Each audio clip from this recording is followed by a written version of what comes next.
You know, it's a real shame because every time I spend full price on a video game, I'm left wondering, how could I spend even more of my hard-earned money on this bullshit?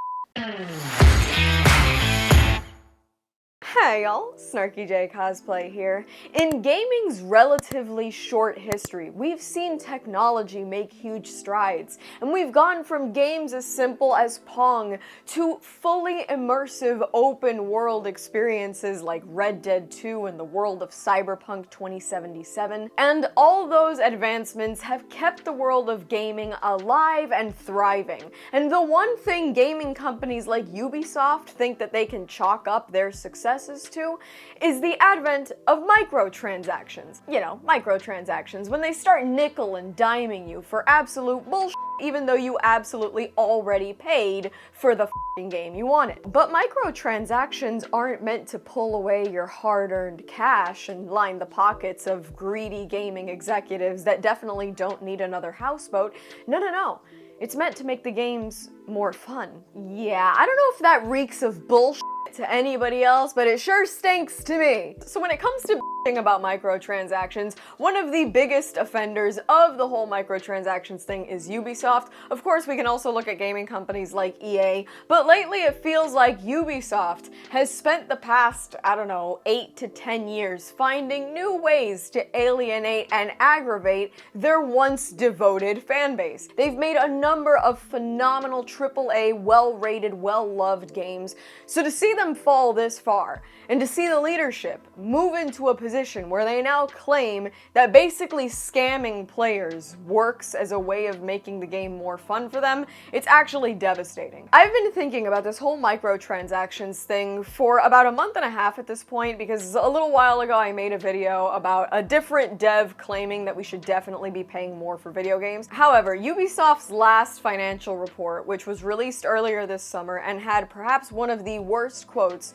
I ever heard, claims that microtransactions are not for the benefit of the company, and they're definitely not meant to make anybody more money. They actually supposedly make the games more fun for the player. According to Ubisoft, microtransactions and the things that you can get with these microtransactions are always optional. And they went on to explain that even though these microtransactions are always optional, a lot of players will want to pay to customize and to progress through the game more quickly. It's kind of one of those things when you hear somebody literally talking out of their ass and you have to wonder, like, how did you learn that skill? Because it was difficult enough for me to learn how to talk out of my mouth, but holy shit.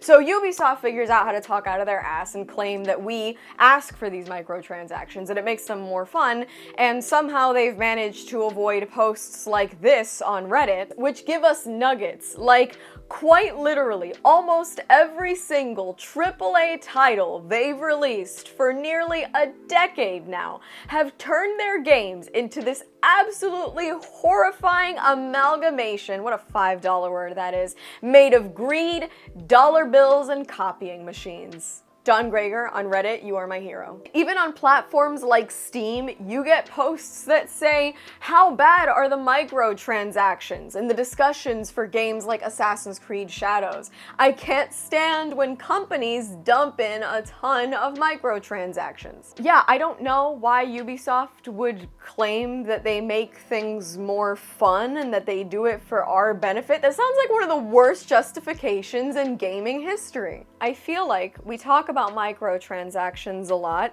but we rarely ever clearly define them. So let's just break down what exactly I mean when I'm talking about microtransactions here. We'll get into that in just a minute. First, here's a word from this video's sponsor. Let's face it, life can be hectic, anxiety-inducing, stressful, and seeing all our favorite franchises be destroyed by Hollywood on a consistent basis really doesn't help our mental state much. It can be hard to step away and take a breath, and it's also hard to feel like taking that breath is justified. But Calm helps me restore both my balance and my sense of peace amidst the chaos of everyday life. Calm is the #1 app for sleep and meditation, giving you the power to calm your mind and change your life life. Everyone faces unique challenges in their daily life, so mental health really shouldn't take a cookie-cutter approach. Calm offers a wide range of content to help you navigate life's ups and downs, including programs like meditations to help you work through anxiety and stress, sleep stories, sleep meditations, and calming music to help you drift off to sleep more quickly and have a deeper, better sleep, grounding exercises using sensation and movement, and expert-led talks to help you handle grief, improve relationships, and boost self-esteem. Calm puts all the tools you need right in your pocket and can help you dedicate just a few minutes every day to help you live a happier, healthier life. Right now, for my viewers, Calm is offering 40% off a premium subscription at calm.com/SnarkyJay. Go to calm.com/SnarkyJay to get 40% off Calm's entire library. That's calm.com/SnarkyJay.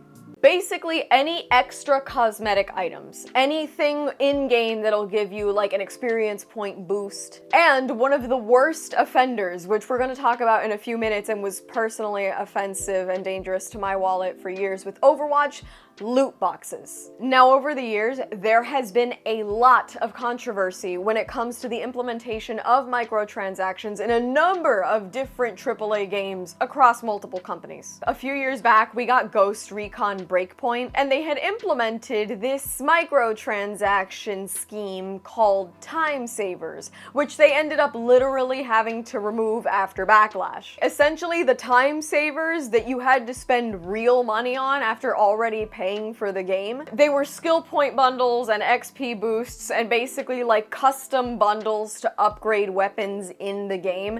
And essentially, it almost made the game pay to play in a way because you were literally paying to be better and grind quicker through the game. Now, Ubisoft eventually came out and was like, hey, those weren't meant to be there right away. We basically only developed that so that players that get into the game a little later don't have to grind as hard and get their ass kicked as long to get the really good stuff. I mean, these things that they want to claim were purely cosmetic and just for fun, they basically were like pay to level up items. And nobody bought their, oh, that was there by accident, sorry, explanation. So they ended up having to take them out. And then if they hadn't learned their lesson with the microtransactions, then in 2021, they literally tried to implement an NFT system, which was incredibly unprotected, and we all know how the NFT ended up. They were literally trying to get people to spend cryptocurrency in the game to buy the NFTs. Yeah, that's where we're at. And moving on to the other big offender when it comes to microtransactions, EA, I would be remiss not to bring up Star Wars Battlefront 2. So when they released Star Wars Battlefront 2, they actually had like the regular version and the deluxe version of the game. And people found themselves buying the deluxe version of the game so that they could play as famed characters like Darth Vader, only to find that once they got into the game, they actually had to pay to upgrade to get that character. And you could get the character by grinding through the game, but you might actually spend 40 hours playing the game to get enough game money to buy the character you bought the game to play, unless you put more real money into the game to buy the in-game credits, to buy the Do we understand that it starts to sound like a f***ing scheme and a half? That's because it is. This whole reward system ends up becoming a total nightmare for EA because people start talking about it in the discussion boards, right? I mean, the same reason I make videos about things, people love about things in discussion boards. So one guy is about this Darth Vader thing, and somebody from EA drops into the discussion board and claims that making people earn in-game money to buy a character, even though they already bought the game, would give players a sense of pride and accomplishment when they finally achieved it. Ah yes, I've never felt more proud and more accomplished than after I handed a large gaming conglomerate corporation $60 to $80 of my hard-earned money for an unfinished, not unlocked experience that I then had to put not just my own time, but more of my own f***ing money to get the full experience I wanted. these gaming companies. Oh my god. And if that wasn't bad enough, then the same thing in Battlefront 2, which later ended up affecting Overwatch, they ended up implementing the loot box system. To get the loot boxes, you'd basically have to pay real money to unlock like in-game benefits and rewards and all kinds of things. But the problem with the loot box thing is that you're putting it in a game that a lot of kids play and basically teaching them to f***ing gamble, which I'll talk about that in just a minute. And that literally became a problem, folks, because the loot box system actually drove a number of different like governing bodies to start investigating gaming companies and start banning loot box systems in certain areas. I'm not even kidding. Loot boxes are intrinsically tied to both gambling systems and legal risks in a number of different countries. Games like Battlefront 2 and Overwatch came under a lot of fire, investigation, and like real legislation by major governing powers, like the Belgian Gaming Commission, the Dutch Gambling Commission, the Hawaii House of Representatives, Singapore's National Council on Problem Gambling, and even UK Parliament. They all raised their own red flags and issues about the correlation between loot box purchasing and actual gambling habits. But the worst part is how they affect the players. On the one hand, microtransactions, the way they've kind of come to be in the modern era, really tend to feel like double dipping, because as gamers, we're dishing out anywhere from $60 to $100 at this point on a video game. And then once we download that video game and open it up and we get ready to play, we're being asked to pay more money to get the full experience. I'm sorry, I thought I was already charged for the full experience. Why do I now have to pay to unlock other areas or skins or characters or player boosts? Give me the full thing, and if I suck at it, that's my business, but you can't charge me to get good. And personally, as someone who doesn't like being double charged, I would say that is my worst psychological effect from this.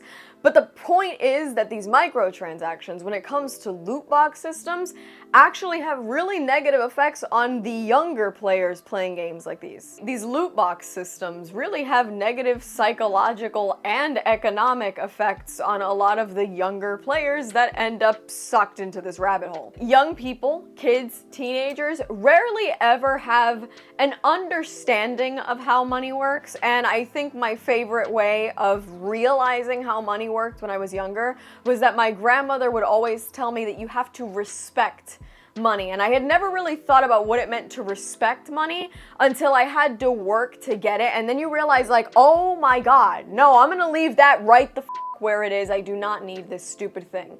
And kids don't really get that. And it's also really easy to get the human mind hooked on that risk and reward, that game of chance. I mean, that's why gambling is the problem that it is. And loot boxes are basically a form of gambling that they're introducing to kids. And you could sit here and argue with me and say, well, kids aren't being exposed to these. Games like Overwatch and Battlefront 2, for instance, they're both rated T for teen, which means that you could very well be 13 years old at this point, rightfully playing this game with no issue, and being introduced to a gambling system that can have devastating effects psychologically, get people into gambling at a really young age, and also potentially get people in trouble with their parents' credit cards because money isn't real when it's directly contributing to loot boxes on a screen. A member of the Hawaii House of Representatives by the name of Chris Lee, he actually went as far as to refer to Star Wars Battlefront 2 as an online casino designed to trap little kids. And it's kind of funny and also kind of sad because I have like real experience with online gaming microtransactions. I have been gaming since I was a little kid. When I was a kid, I was really into Little Big Planet, and Little Big Planet had a ton of microtransactions. You could play the game without them, but when you were online and you were seeing people with way cooler characters and costumes because they had spent the money on the Final Fantasy pack, on the Incredibles pack, and all these different packs, well, you wanted to buy the costumes too. And I was never the kind of kid to use anybody's credit card without permission, but I'd go up to my pops and be like, look, there's this new costume I really want. and I need it because I gotta make this thing. And quite often, my dad would go, yeah, baby, go ahead, buy the thing. And it was buy the thing once, and then buy the thing, and then buy the thing, and buy the thing, and buy the thing. And it went on for like 2 or 3 years, I think, that I was really into Little Big Planet. And then at one point, my dad sat down and he goes, no. And I was like, why? Obviously, I need this thing. Like, how am I not gonna make this costume? Mind you, at this point, I'm like 10 or 11. It does not mean anything to me that at this point there's probably $300 worth of costumes locked into this game that I have spent. Money that my dad has to work for, I have spent on bullshit. Hasn't crossed my mind. And it's also not crossed my mind what nonsense this is. And he sat me down and he said, baby, I'm not spending any more money on these things because they're not tangible. And he says, like, these are digital things, they don't mean anything. And at the end of the day, when you close that, they don't exist anymore. And I remember saying okay, because I've never been the argumentative type. But I remember that I looked at him and I was thinking, are you insane? How am I supposed to show my face among my friends and not have this new outfit that we're all supposed to use together? And then years later, I realized, like, oh my God, they stopped supporting Little Big Planet. I stopped playing it and there's no more support from the developers. And so all that money spent on these things just went away. Like, it meant nothing in the grand scheme of things. It literally went nowhere. It was money thrown away. And that's what a lot of people are doing with microtransactions. They are throwing away money because when the developers stop supporting the game, these things don't matter. This is money that could and should be going to like better things for yourself. And we're spending them on microtransactions because they're convincing us that we need them. They're either convincing us by making shittier versions of things like, hey, all these characters suck, but if you give me $5.99, you'll have a cooler one. Or by literally ruining the quality of the game, giving us an unfinished experience and trying to convince us to spend this money on things that are not real. They're intangible. They don't exist. And the reason why they do it is because they make a ton of money. Microtransactions at this point make up for billions of dollars in the gaming industry. I'm not kidding. Billions of dollars. It is a multi-billion-dollar part of this multi-billion-dollar industry. Just microtransactions. Because a lot of gaming developers, even though Ubisoft will try to defend itself in the name of sustainability and providing optional fun for users, what we know is that they are shifting towards a model where it's not front-loaded, you pay for the game all at once and you get it and go. They're instead shifting from upfront costs to what is essentially post-launch monetization. Yeah, you bought the game, but we're releasing this Game Pass and we're releasing this other thing and this DLC and all this and they're just locking sometimes the best parts of games behind paywalls. They get you on the hook for that first $60 to $100 and you might end up spending another $100 on microtransactions to really get the complete experience of the game that realistically you should have had from the beginning. And that doesn't sound fun, does it? Thankfully, people are starting to push back. Ubisoft has had to make a lot of changes when it comes to these microtransactions. And on top of that, like I mentioned earlier, all those different like actual government entities getting involved in this. Loot boxes have actually been either heavily regulated or entirely banned in like Europe and other territories. And on top of that, because we live in this online world where we are able to basically directly shout in the faces of people like Ubisoft and EA, well, they're having to face a lot of the backlash out loud and communities talk. And a lot of the sales for these games like Assassin's Creed Shadows, which has their own microtransactions, they're starting to see a real downward trend because we're sick of things being released to us unfinished and microtransactions basically being a scourge upon the entire gaming industry. The reputational damage has in fact been done, and there is now a huge distrust across the gaming community for companies like Ubisoft, EA, and others that rely on microtransactions. And look, microtransactions aren't all bad. Yeah, did I take it too far by spending probably hundreds of dollars on costume packs in Little Big Planet? Yes, I did. But I was 11 and I didn't know what it took to earn $12. It's fine. And at the end of the day, not every microtransaction is inherently evil. Sometimes it's not about locking content behind a paywall. Sometimes it really is like, hey, if you want this extra hat, it's $2. I can't say that that's entirely f***ing malignant, but to call the advent of microtransactions fun and claim that they are for the benefit of the player is incredibly f***ing tone deaf and has been rightfully punished in terms of Ubisoft by the players. I mean, gamers are not buying it. We're just not buying their bullshit. We're also not buying the microtransactions. And hopefully videos like these and posts like the ones that I showed you on Reddit can start to make a push back towards, look, if you want me to spend a little more on a video game, I'll do it.